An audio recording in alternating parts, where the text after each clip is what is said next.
through the VC's African Intellectual Program, which is facilitated by the Strategic Office of the VC and also by the Leadership and Transformation Office. And part of this exercise is also to help us to center the African knowledge and African curriculum within what we do as teachers here at UNISA. And we have asked Prof to reflect about her own engagement with the US Academy, her own approach in terms of taking what could be considered as peripheral or marginal curriculum and be able to center it within the US environment, which I think is where we find ourselves. As I was reflecting with Prof, she also indicated to me that we seem to be over-worrying here in South Africa about curriculum and mainstreaming African knowledge, and she doesn't understand because in her context she said to me, within the US Academy, what she has observed is that in fact Africans are a minority, and being a minority, still they have worked hard to make sure that African knowledge is taken seriously within the academy. So what she finds perplexing here is that Africans are a majority within our university spaces and within our higher education field, but we are behaving like we are a minority for some reasons. And I asked her to come and reflect with us on this curriculum, also to give us some pointers on our courses for African feminism and gender studies, which we sent her materials very late on Friday. Yes, on Friday I think Stephen sent her materials, but part of it's going to be an ongoing discussion with her when she is in the US, back in the US, to discuss, as we are just due to recurriculize and also look at review of our curriculums. And I think these are some of the things that she will share her experiences with us. Over to you, Prof. Thank you. Thank you, everybody, for coming. I'll do my best to explain and examine my own experiences. When I was hired in the University of State University of New York at Binghamton, which later changed its name to Binghamton University. The population there, and I'm talking of the what they oftentimes called people of color, is less than 2%. So that gives, and when we say 2%, it includes the Africans, African Americans, Native Americans, if they are there, and the Latins, which is the Latin Americans. So it's a very small group from different cultures or different segments of the population in the United States. The structure has been dominantly European, Eurocentric, white American. So, and when I was hired in the philosophy department, which is split between European continental philosophy and a little bit of the analytic, which is the British tradition. And I had come out of the British tradition. Then I was also, half my line was in art history. And in art history, everything that's taught there is very much American, white American, and European. Those were the areas that were valued. So the question that I had when I came in, and what I was told, you can teach whatever you like. So in a sense, being given the mandate to Africanize my course, in a similar sense in which you are now, which is Africanize your own curriculum. I took it and I ran with it. When you are given an opportunity to do things, you don't waste time second guessing. Will they think this is important, or will they not think that is important? Or how would you establish what is called, would what you are teaching meet ideas of academic excellence or academic objectivity? The good thing about having come from the field, the discipline of philosophy, is that those are arguments you can take head on and expose the fallacy there. For anybody to raise the question whether if I'm going to be centering Africa in my work, whether it meets academic excellence, needs to find out immediately the ways in which he or she is conceptualizing the idea of intelligence and objectivity, which means that must be anchored in the white domain. And that was something that had to be quickly rebuffed. It comes up in the ways and places we publish, because the university itself is a case of publish or perish. You don't publish, you don't advance. You don't get tenure, it's a temporary position, you have to go back on the job market to look for another place to hire you. So publish is very, very critical in the context of that university. But mind you, it's an environment in which the dominant narrative of knowledge is squarely white American and white European. And the controllers of most of the journals are white Americans with white Europeans who have moved, or white Europeans in Europe who run the journals and whose emphasis is on the European. What we notice, or what I notice and a lot of others, is the politics of knowledge. That most of the time, those who talk about excellence don't seem to understand that what they are saying is located within a social ontology. And that social ontology is the culture of the people. So they draw willingly and easily from their culture, their experiences, their histories, their value systems, their religions, in ways that is not even clear to them. But when they are reading a work written by an African who's doing the same, suddenly it becomes, is it scholarship? So one of the things we first did was reject the fact that we are going to publish in the so-called established journals of the discipline. And we had to make a case about that. I am not going to publish any article on mind, which is a dominant journal in philosophy or international journal of something philosophy. And the argument I made was, my audience is not there.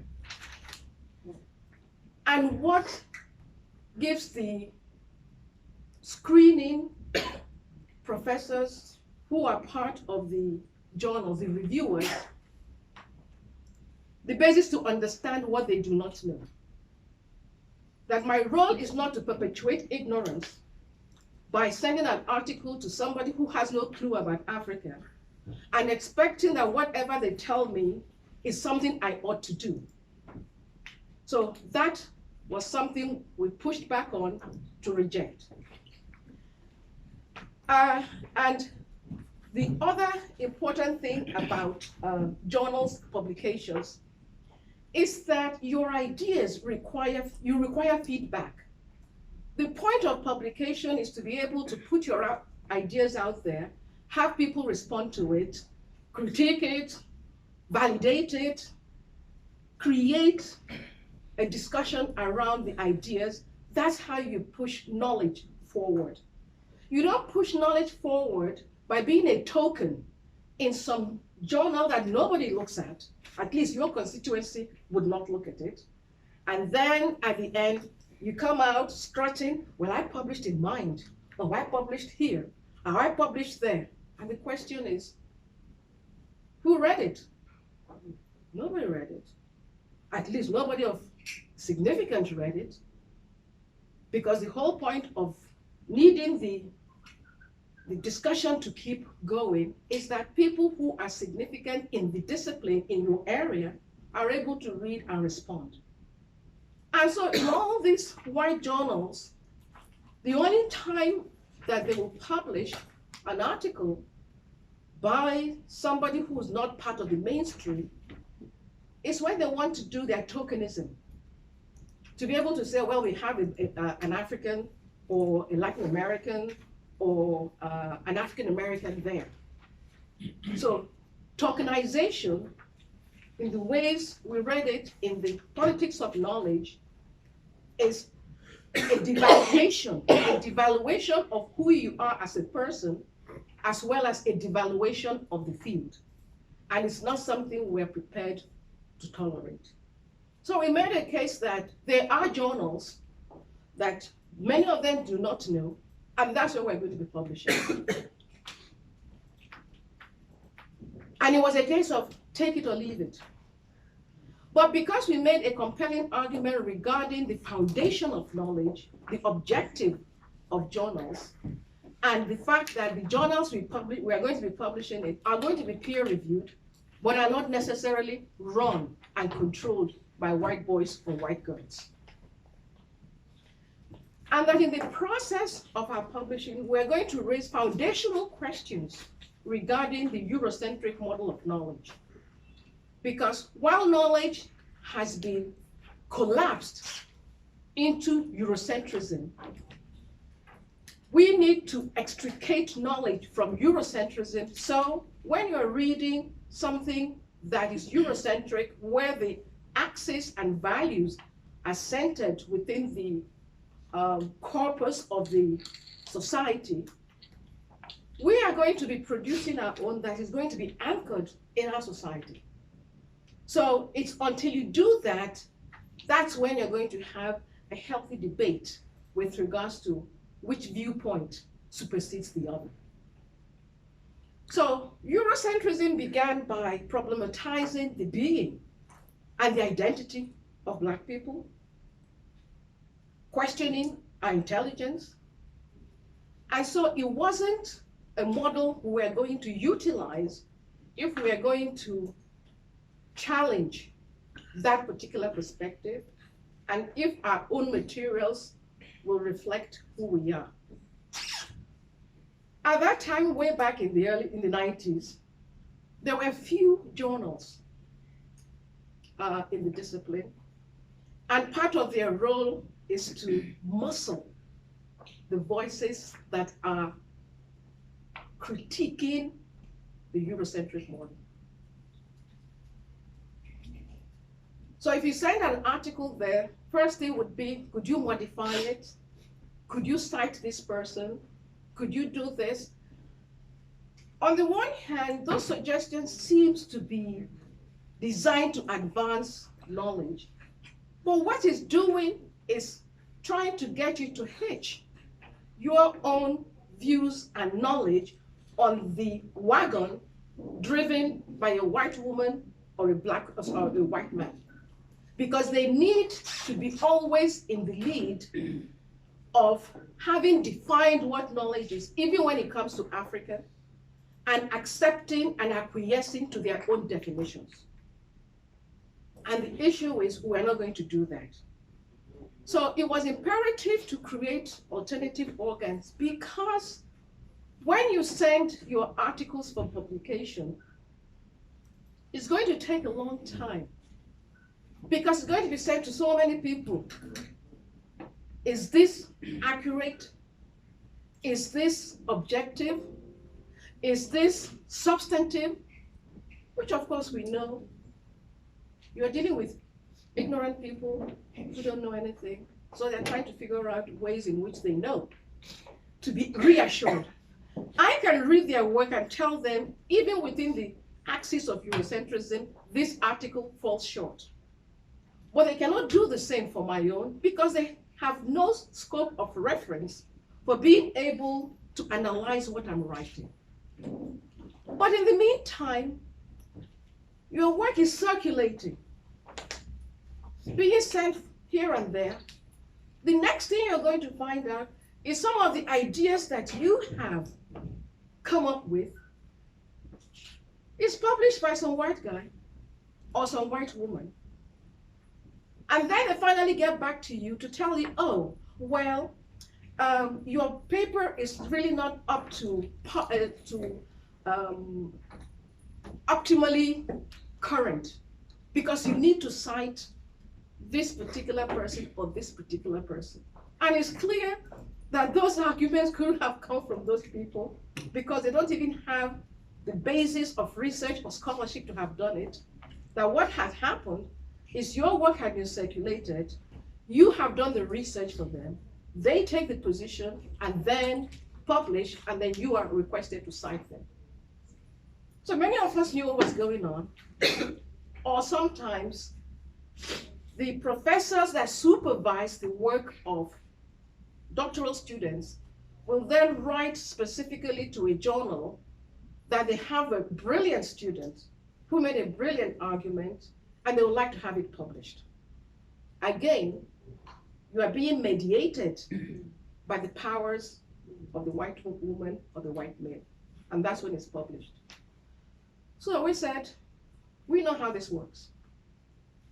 And so we're going to set up our own journals. And we're going to use the same criteria. It has to be peer-reviewed. So all of the journals we set up were peer-reviewed. We got scholars who are in various fields, who we brought in. In some cases where we wanted to be facetious, we will bring one white person as a token and stick them there. The way you tokenize us, we will tokenize you. And the works are then sent to a body of reviewers who are African or African Americans, who are in the know with regards to what you're talking about, and that is published. And you make a case for the validity of that knowledge in use in the classroom and the curriculum. So for many of us, what we began to do is to purge a lot of the so-called white scholars. If you're talking about African history, there's many leading African historians. We don't need the perspective of a white historian to tell us about Africa. Why? Because the perspective is always going to be external. The ways in which they see Africa, the issues they are going to take is important. The way they claim to understand the African issues or responses of Africans to issues is always going to come from their own familiar reference frame. So we know that for what is being said to be relevant, you have to flip the reference frame. You have to start and center Africa. You have to center the people. You have to center the values. And it's from that location that you begin to move out to engage the world. You engage the world from your center. You don't decenter yourself, believe you are in the margin, and then try to read Africa as if you were a white person. That is already a recipe of alienation. So you are alienated from yourself, from your own culture, from your own being. And to produce from a position of alienation is not to produce knowledge about Africa. It's to produce knowledge that participates in the subordination of knowledge that comes from Africa. You still have not given yourself respect and dignity. It wasn't an easy thing to do.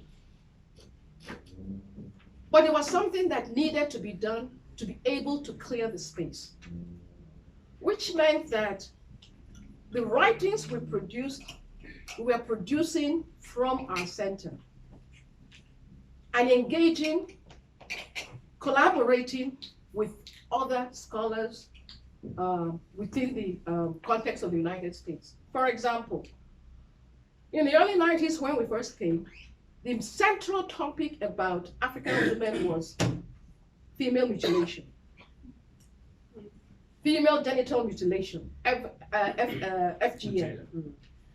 And you come to a conference, one little student or white girl will stand up, are you genitally mutilated? In the context, and your topic has nothing to do with genital mutilation, but that's where it goes. Voyeurism. Voyeurism in terms of this is what we want to hear about Africa. And the reason the voyeurism came out was because from the decade of the 1970s, the scholarship coming out about African women, even by the whites, was one in which they were in awe with regards to the assertiveness, the dynamism, the mastery of African women in their societies, which they were getting from their anthropological literature. Then in the 80s, towards the end of the 80s, they did a shift, because this idea of the African women being audacious, in control, was not going to meet the exigencies of what they want to hear about Africa. So the Marxist model was deployed first.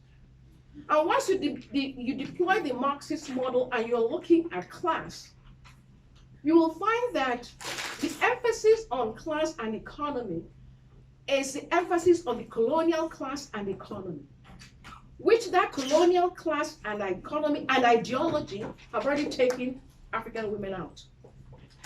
And the colonial economy, which became the so-called post-colonial economy, was one that didn't create space in the formal economy for African women, even though they were supposedly in the informal economy. And that their role in the informal economy was what's keeping the societies and their families together.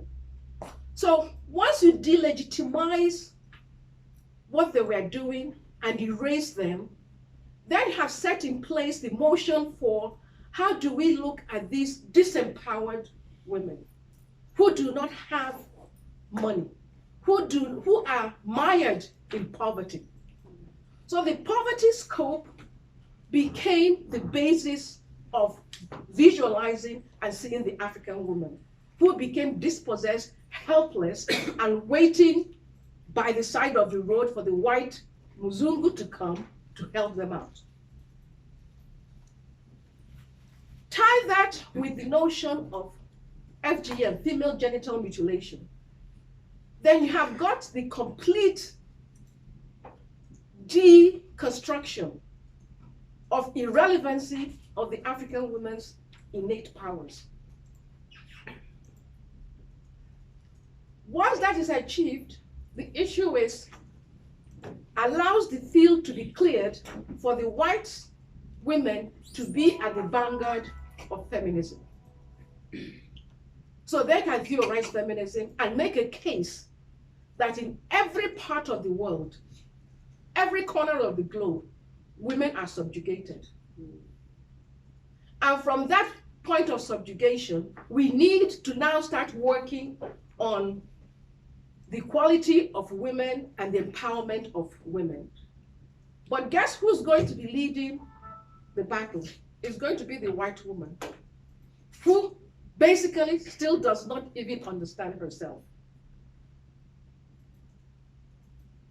Of course, African Americans challenge the notion of the white feminism by talking about intersectionality, that the feminism is middle class, white middle class. The issues they are raising is tied to their lives in the suburbs. And the whole idea of being allowed to work in the workplace ignores the fact that African American women have always worked. Ain't I a woman, Sojourner Truth, where she tells the white women from the suburbs, when I am in the cotton fields, picking the cotton, there is no distinction made between me as a woman and the man beside me picking cotton. We have to pick and bring in the same bags of cotton to the shed. So not only is the capacity of the black women and the black female and the black male not questioned, and the fact that you are expected to do it, the notion of work is one that was never alien to them. From the get-go, they had to work. And even at the end of slavery, they were deployed to work and working for the white woman who now sits in her home and says that part of the whole project of feminism is that we need to be allowed to work. So that question, the whole notion of feminism, by bringing in the issue of intersectionality.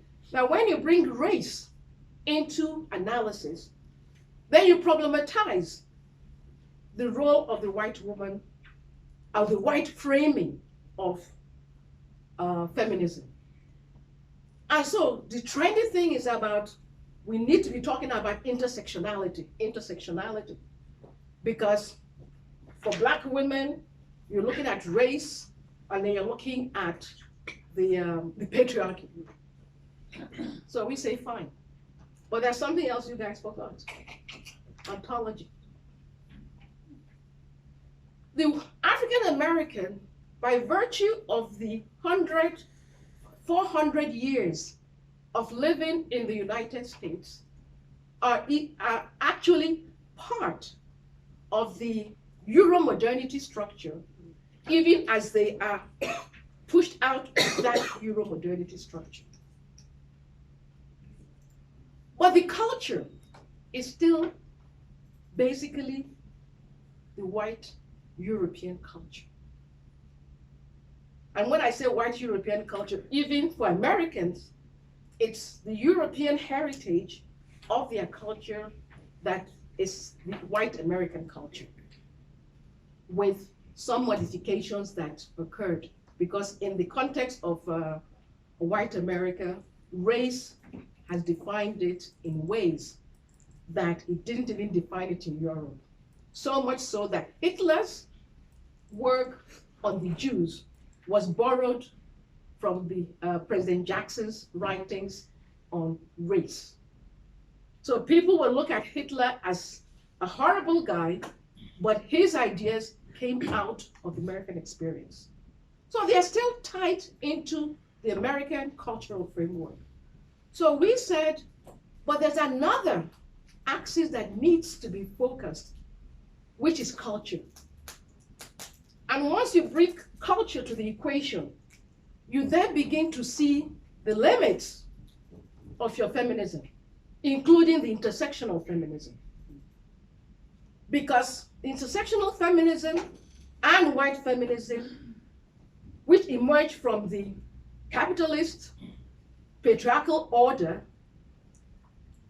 constructs reality in a certain way.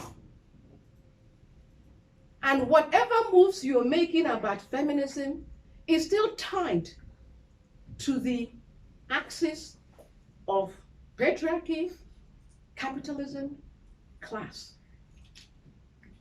It's already a cultural norm. The culture produced patriarchy, and the culture produced race and racism, and the culture produced the capitalist structure, and it's from within that intermix that feminism emerged. So feminism cannot, in a sense, transcend a structural facets of its production. And feminism, including gender, is not about people's bodies. For example, think about it. When you talk about class, we never make the error of saying that prior to the industrial transformation that produced a certain type of labor, when labor became alienated from the individuals, that previous to that, class existed because people were working. So the fact you were working, even as farmers, doesn't mean that you had class as a category, a social category at that time. Class was produced by fundamental economic transformations ongoing in the society at a particular historical time. So it becomes conceptually and epistemologically invalid to conflate class with any person you see working. Same thing with feminism and gender. Feminism and gender were produced from a specific cultural model. One that began with patriarchy in the family, monarchical absolutism, which named itself patriarchal, after having dislodged the role of the patriarch in the family, and the monarch became the state or the kingdom's father. When the powers of monarchy was challenged by representational democracy, that representational democracy of the time of John Locke was again predicated on the patriarchal structure. It was only males, men, particularly the landed gentry, who had the right to be the patriarchs. Women, even in the changes of representational rule, still did not have any voice, any claim. The structure of patriarchy was one in which the totality of women, regardless of your status in society, you occupied one identity. You occupied one identity, and that identity is always subordinate to that of males.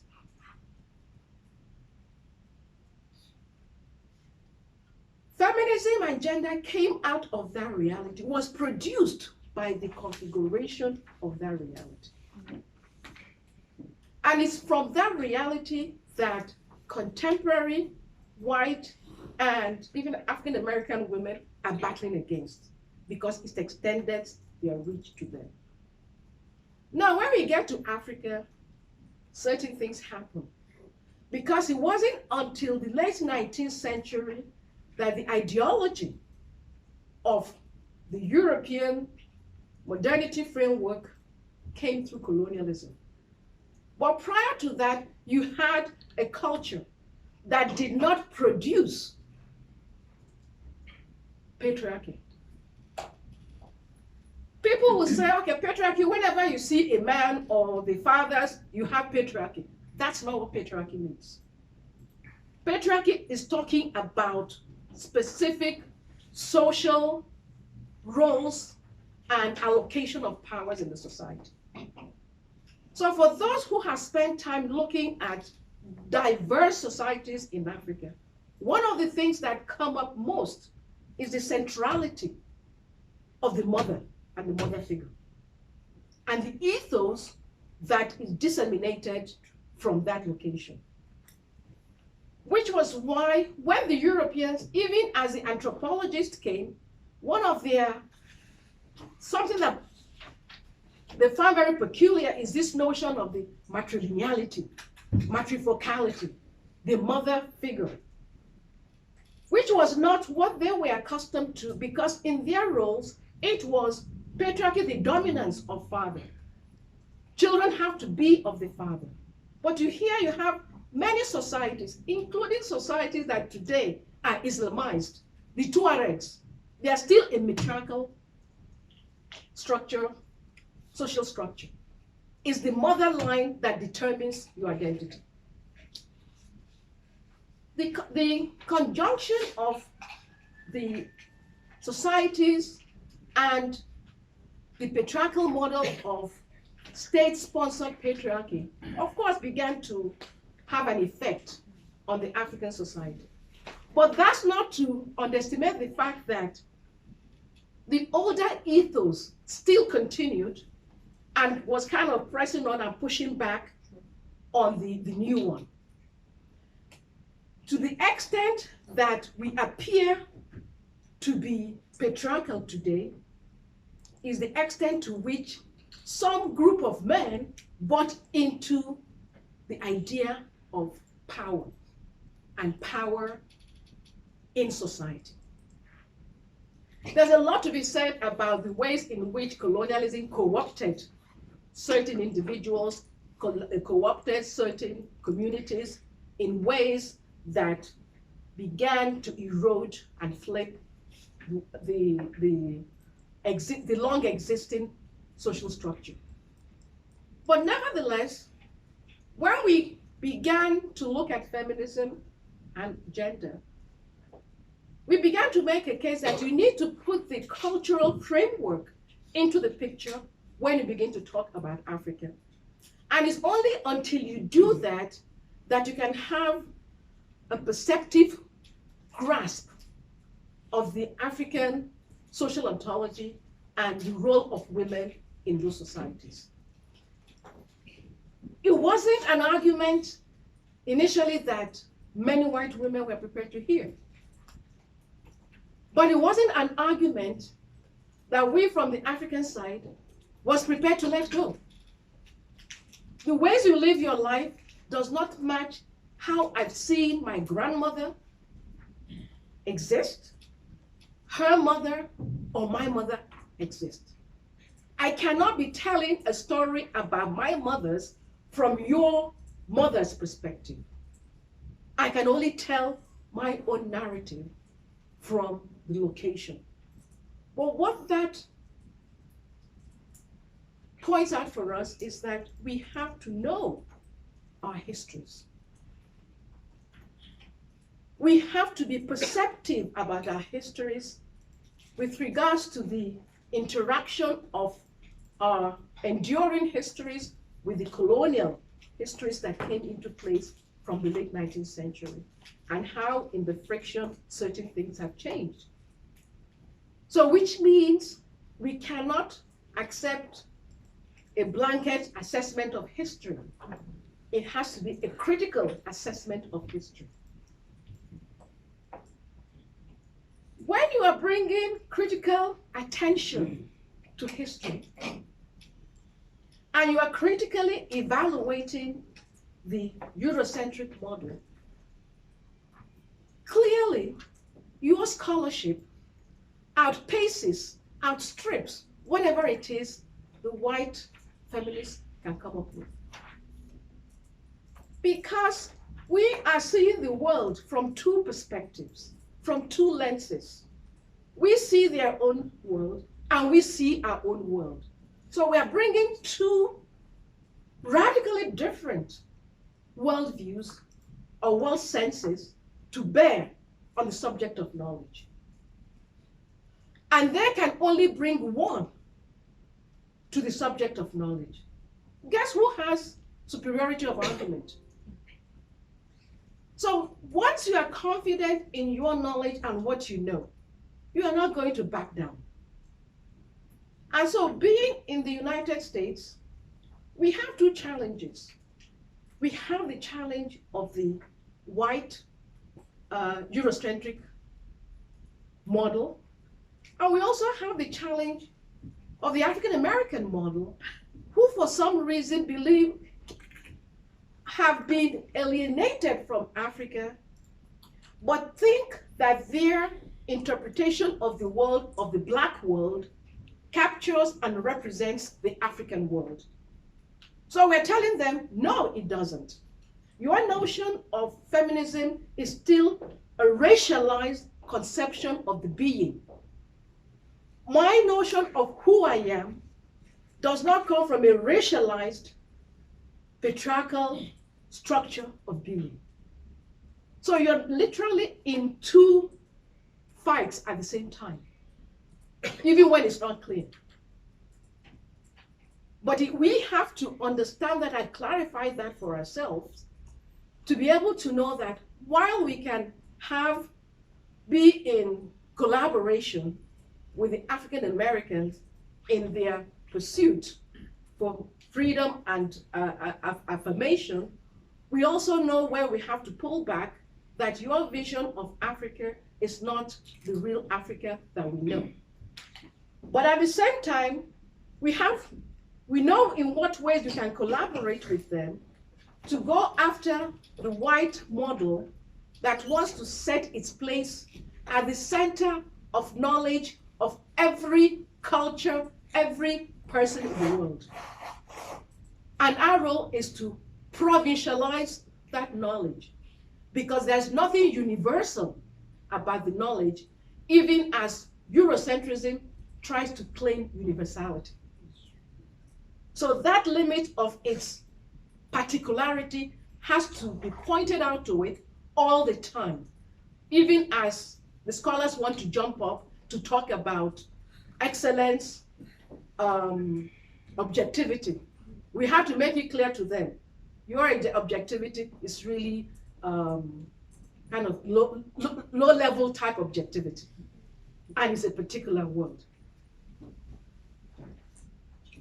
That has been the life we had to face from the 1990s when I entered into the American academy. My entrance became very clear to me. Knowledge is not about objectivity per se. Knowledge is about who you are. There is a politics embedded in knowledge with regards to who would rule, not just reality, but whose vision of the world would become the dominant voice of the entire world. So at this point, we're talking about a different model of colonialism and imperialism. And to make it clear, we understand the epistemological imperialism that is being put forward. And even at that level, it will have to go the same route of the 19th century imperialism. So knowledge is a contestation of the future, not of today or now, of who's going to define the future, of whose perception of human relations needs to define that future. Is it going to be a relation where women have been told that the basis of their existence have always been under subjugation? Or is it one where we're saying your subjugation is tied to your society? Ours is not subjugated in the ways we are talking about. We do have problems, but not of the subjugation. And this role, which we see as even more progressive, is what is going to define the future. Secondly, that future, we will not forego our own vision by reining it in and putting it behind the wheels and wagon of the Eurocentric model that wants to take place, that wants to take the space of what that future is.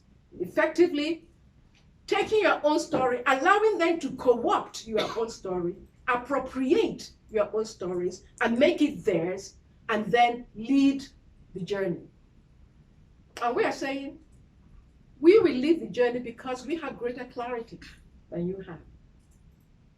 So knowledge, insofar as it's about the challenges of the future, defining the vision of the future, collapses to a battle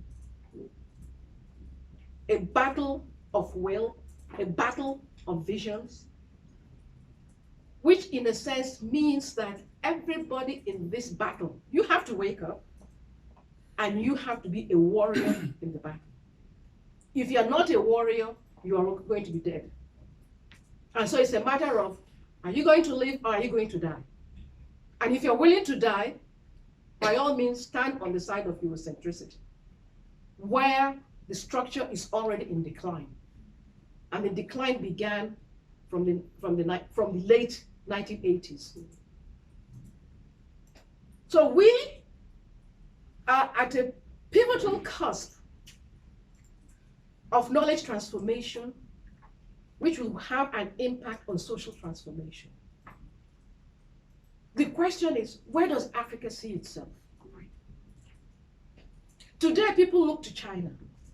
China doesn't have anything to offer Africa in terms of social structures, because their social structure, when it comes to the women, is even worse than the ways in which the Europeans treated women.